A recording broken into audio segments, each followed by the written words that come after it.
أعوذ بالله من الشيطان الرجيم. بسم الله الرحمن الرحيم. ليس البر أن تولوا وجوهكم قبل المشرق والمغرب ولكن البر من آمن بالله واليوم الآخر والملائكة والكتاب والنبيين وآتى المال على حبه ذوي القربى واليتامى والمساكين وابن السبيل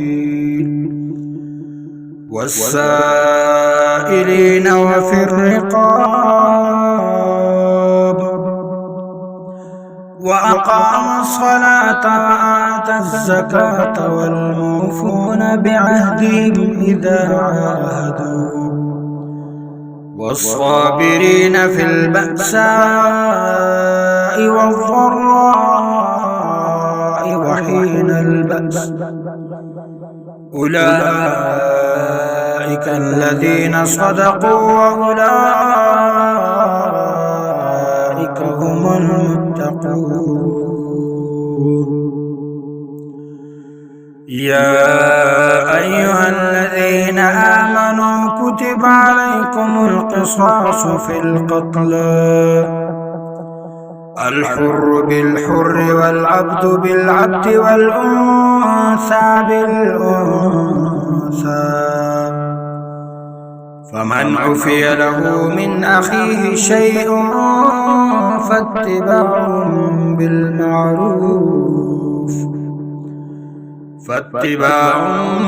بالمعروف وأداء إليه بإحسان ذلك تخفيف من ربكم ورحمة فمن اعتدى بعد ذلك فله عذاب أليم. ولكم في القصاص حياة يا أولي الألباب لعلكم تتقون. كتب عليكم إذا حضر أحدكم الموت إن ترك خيرا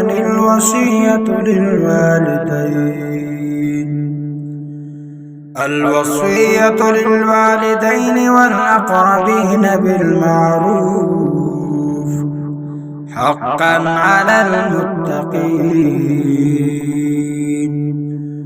فمن بدله بعدما سمعه فإنما إثمه على الذين يبدلونه إن الله سميع عليم.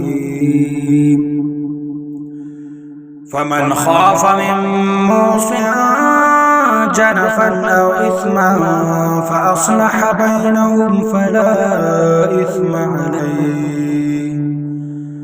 إن الله غفور رحيم.